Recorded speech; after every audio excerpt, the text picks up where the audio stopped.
Quiero aprender a escucharte. Quiero saber qué es amarte. De tu verdad yo saciarme. Enamórame de ti. Tiempo de discípulo, un espacio para que escuches la voz de Jesús. Quiero aprender La voz de Jesús. que tu presencia me inunde. Haz de mí uno de nuevo. Cámbiame, renuévame.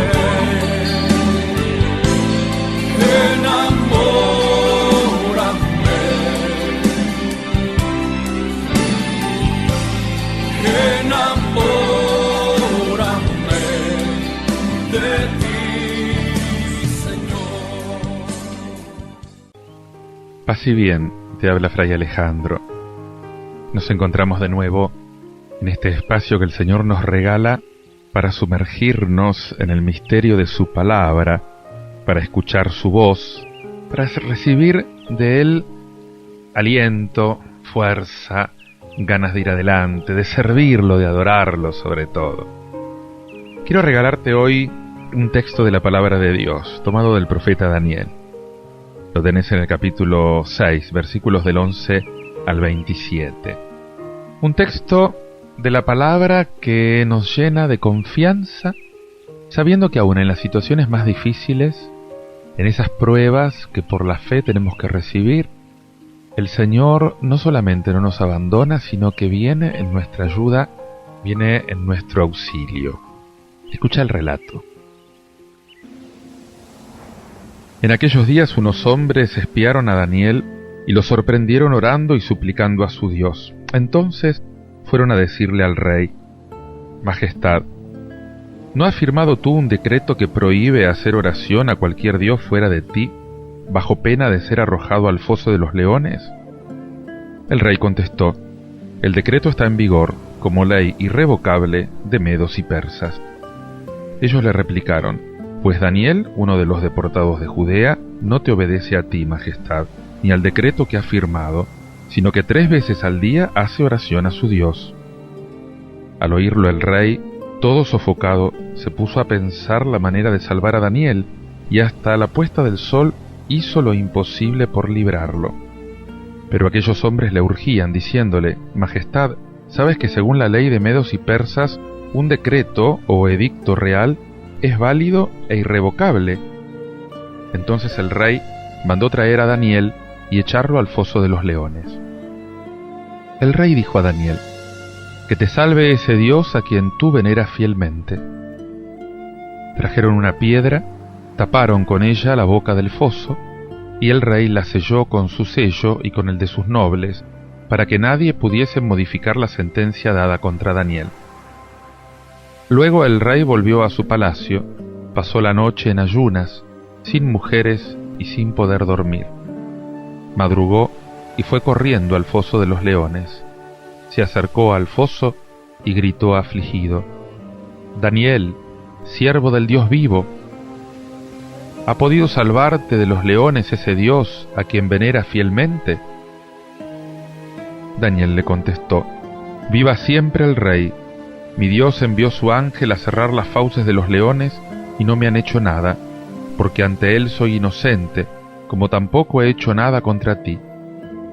El rey se alegró mucho, mandó que sacaran a Daniel del foso. Al sacarlo no tenía ni un rasguño, porque había confiado en su Dios. Luego mandó el rey a traer a los que habían calumniado a Daniel y arrojarlos al foso de los leones con sus hijos y esposas. No habían llegado al suelo y ya los leones los habían atrapado y despedazado. Entonces el rey Darío escribió a todos los pueblos, naciones y lenguas de la tierra: Paz y bienestar. Ordeno y mando que en mi imperio todos respeten y teman al Dios de Daniel. Él es el Dios vivo, que permanece siempre. Su reino no será destruido, su imperio dura hasta el fin. Él salva y libra, hace prodigios y signos en cielo y tierra. Él salvó a Daniel de los leones. Acá también tenemos que aceptar el estilo, el género de parábola, de metáfora de esta escena que acabas de escuchar. Esta escena fue repetida a menudo en los neurospirituals tan famosos. Daniel aparece como el símbolo de la fidelidad a Dios que triunfa de todos aquellos que conspiran contra él. Daniel, ese deportado de Judá, no hace caso al rey. 3 veces al día hace su oración. Esta es la denuncia. Un hombre que se atreve a hacer su oración. La plegaria de Daniel, recitada 3 veces al día, sin lugar a dudas era el Shema Israel, que es el signo de su fe, es el signo de su pertenencia al pueblo elegido. Jesús también va a proponer una oración oficial. Es el Padre Nuestro. Padre Nuestro que los primeros cristianos recitaban también 3 veces al día, de un modo solemne, de pie, con los brazos extendidos al cielo. Te pido, Señor, que nos ayudes a orar. Pregúntate, ¿cuál es tu fidelidad a la oración? ¿Orás con regularidad? A veces se critican los hábitos de plegaria regular, la oración de la mañana, la oración de la noche, la bendición de la mesa. Es verdad que las mejores cosas pueden pasar a ser rutinarias, pero esto no quita el valor de las cosas. Se trata de conservar o de volver a dar su valor a todas las cosas. Daniel es un servidor de Dios, un Dios al que él adora con tanta fidelidad. Y ciertamente que hoy en día la fidelidad no es un valor de moda. Decimos que todo cambia, que todo evoluciona. ¿Por qué hay que permanecer fiel para siempre si las cosas cambian? Y sin embargo, la pregunta es ¿por qué no ser fieles a la verdad y al amor? ¿Qué pensamos personalmente de aquellos que son infieles a los compromisos asumidos? De aquellos que son infieles con nosotros. Yo te pido que nos hagas fieles, Señor. Que nos concedas perseverar. Que nos concedas crecer en todos nuestros amores, Señor. Y dice el rey, el Dios de Daniel es el Dios vivo, el que permanece para siempre. Una fidelidad alegre es contagiosa, una fidelidad alegre es misionera, revela a Dios.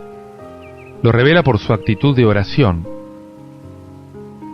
Daniel abrió una brecha en el corazón de los que lo veían vivir y orar. Porque la oración es signo de Dios. Porque la oración es un signo existencial, experimental de Dios.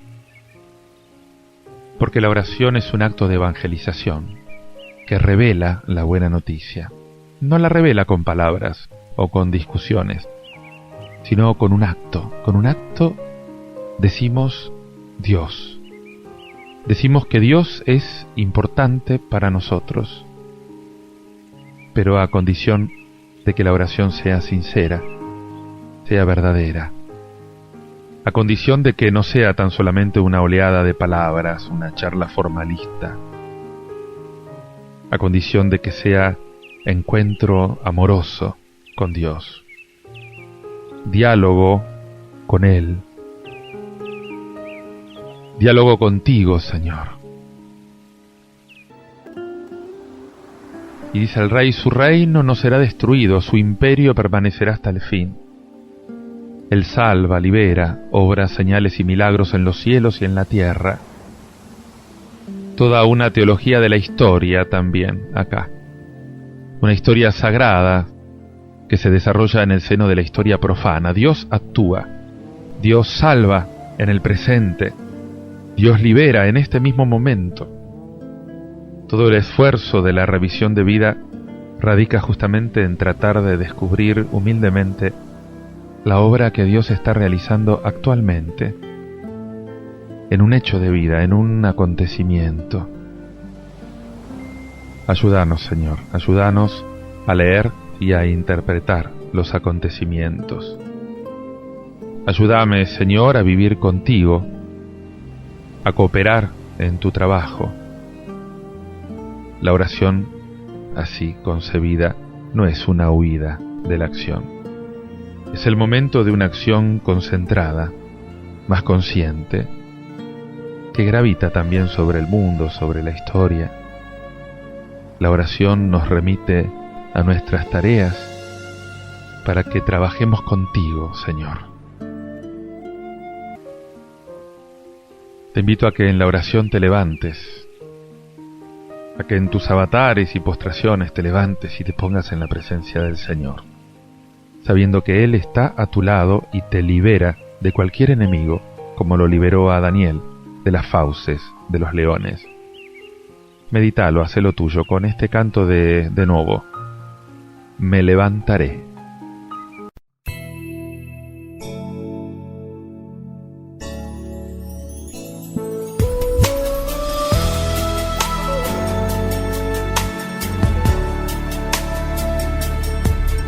Fue como una sorpresa, caminando tropecé y mi alma cayó al suelo en el camino de la fe.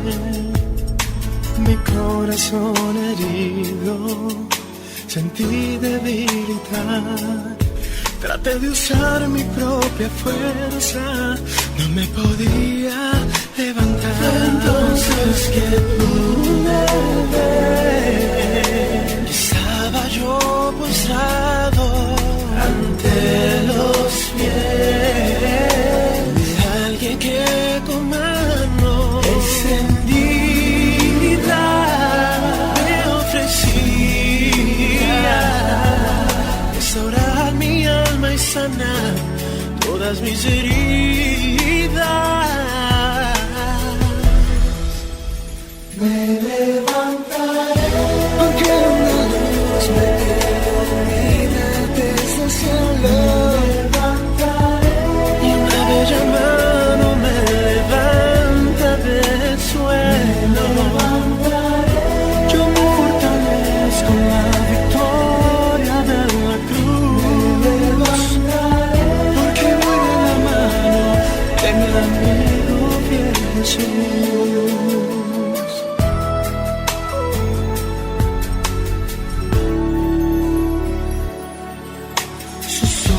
Como estrellas iluminan mi andar, en sus brazos me sostiene cuando parezco desmayar. No es fácil el camino que tengo que tomar, pero en mi corazón confío, mi buen amigo me guiará.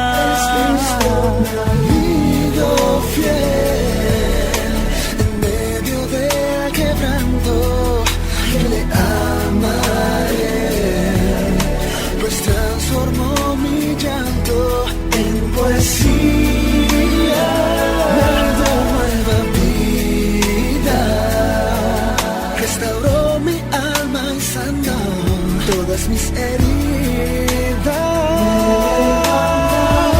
Porque una luz me ilumina desde el cielo, y una bella mano me levanta del suelo. Yo me fortalezco en la victoria de la cruz, porque voy de la mano de mi amigo fiel.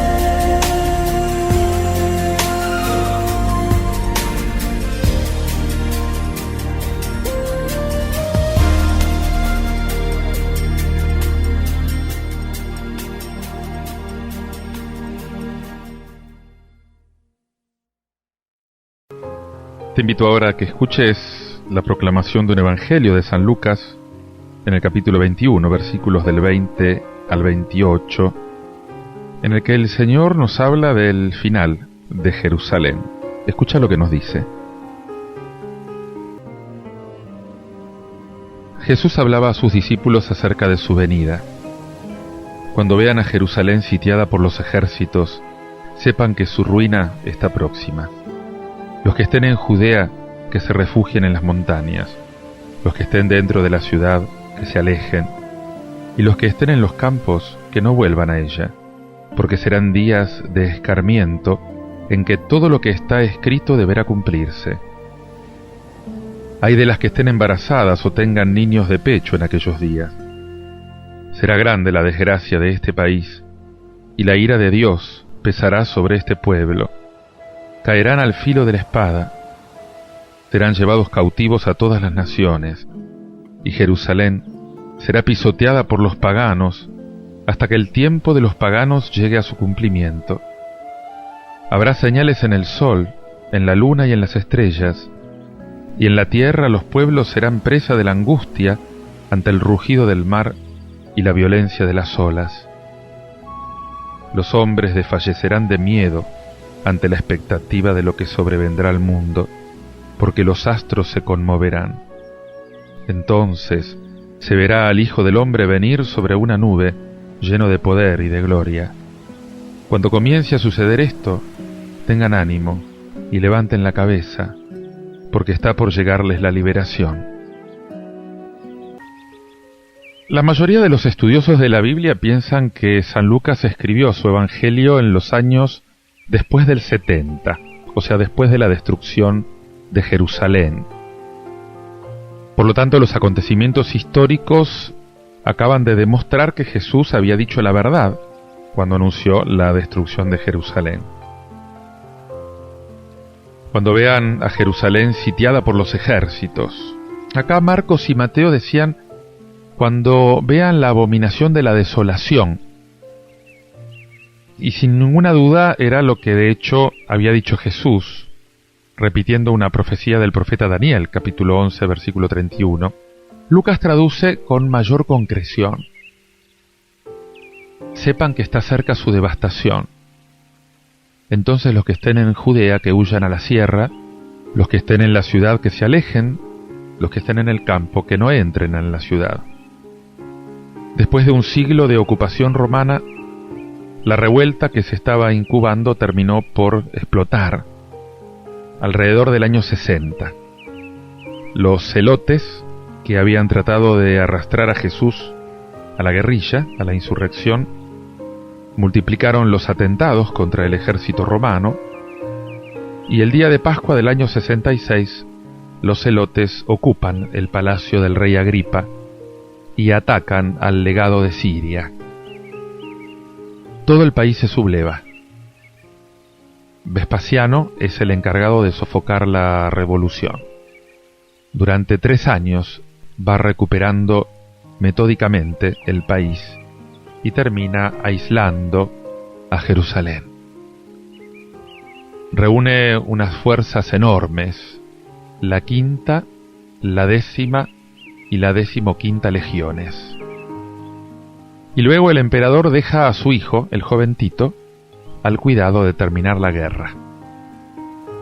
El sitio de Jerusalén, que era una fortaleza considerada inexpugnable, dura 1 año, con 70.000 soldados de infantería, con 10.000 soldados a caballo.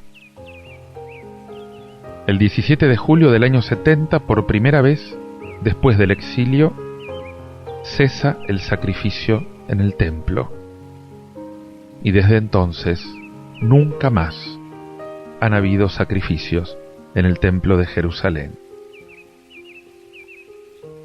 El historiador judío Flavio José habla de 1.100.000 muertos durante esta guerra y 97.000 prisioneros cautivos. En esa época, hace 2.000 años, 1.100.000 muertos. Ay de las que estén encinta o criando en aquellos días, porque habrá una gran calamidad en el país y un castigo para este pueblo. Caerán a filo de espada, los llevarán cautivos a todas las naciones, y Jerusalén será pisoteada por los paganos. Cuando Jesús predijo esta desgracia nacional espantosa en su pueblo, Jesús no tiene nada de un fanático que clama venganza. Sus palabras son de dolor. Es emocionante verlo llorar sobre Jerusalén, llorar por las pobres madres de ese pueblo que es el suyo. Jerusalén será pisoteada por los paganos hasta que la época de los paganos llegue a su término. Jesús parece anunciar un tiempo para la evangelización de los paganos, y a su término Israel podrá volver a Cristo, a quien rechazó en esa época. Esta es la plegaria, esta es la esperanza de San Pablo, que también comparte San Lucas en el capítulo 13:35. ¿Vos también compartís esta esperanza? Aparecerán señales en el sol, la luna y las estrellas. En la tierra se angustiarán las naciones por el estruendo del mar y la tempestad. Los hombres quedarán sin aliento por el miedo, pensando en lo que se les viene encima, porque hasta los astros se van a tambalear. Es el lenguaje corriente del género apocalíptico. Según la concepción de la época, los tres grandes espacios, el cielo, la tierra, el mar, van a ser trastornados. El caos se abate sobre el universo. Fíjate que acá está casi calcado del profeta Isaías capítulo 13. Entonces verán al Hijo del Hombre venir en una nube con gran poder, con gran majestad. Sin que nos demos cuenta, se ha pasado a otra profecía, esta vez a la del fin del mundo. Otros piensan que Jesús continuaba hablando de la destrucción de Jerusalén.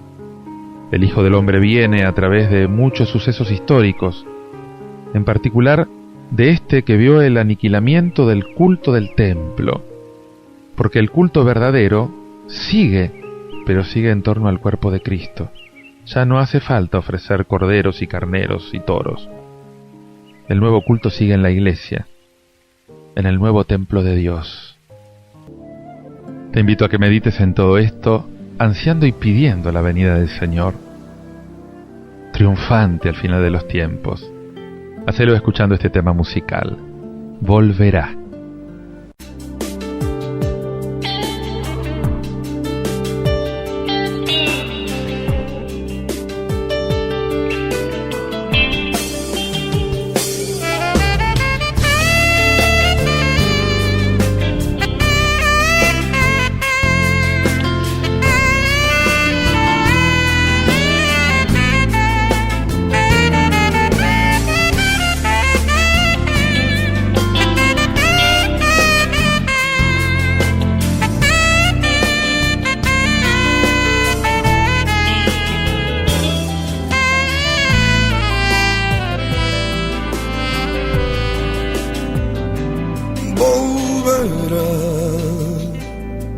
En su gloria y como Dios Él volverá. Todo un le verá y declarará que Jesús es el Mesías, en la tierra reinará y volverá. Ya no juegues con tu vida, Él volverá. Él no quiere que te pierdas, no, jamás. Es la fe la que demuestra la esperanza que Él vendrá. Volverá por su iglesia pura y santa. Él volverá para darnos vida eterna. Él volverá. No desmayes, Él lo dijo, Él volverá.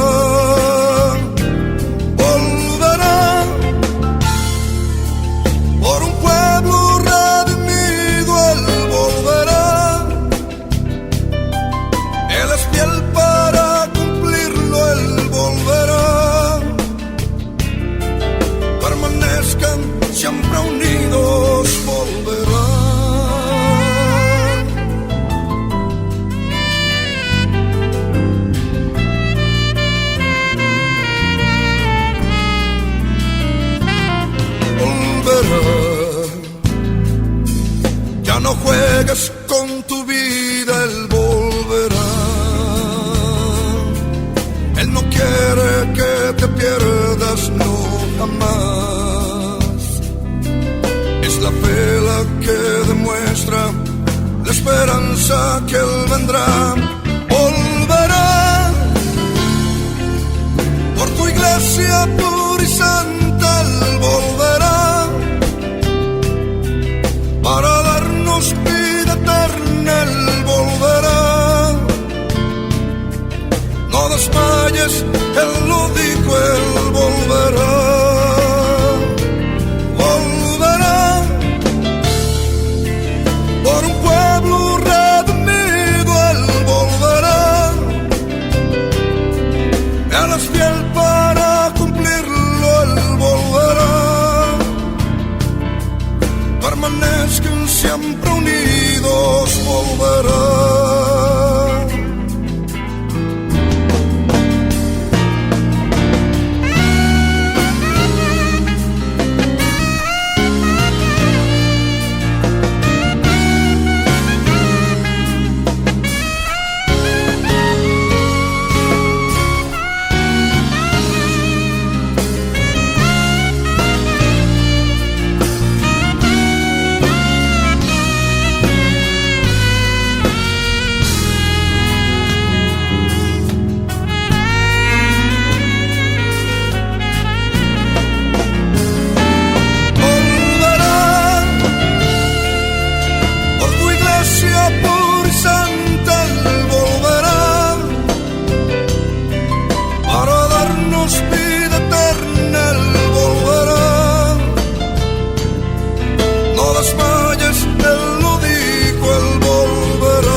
Para que mienta, volverá.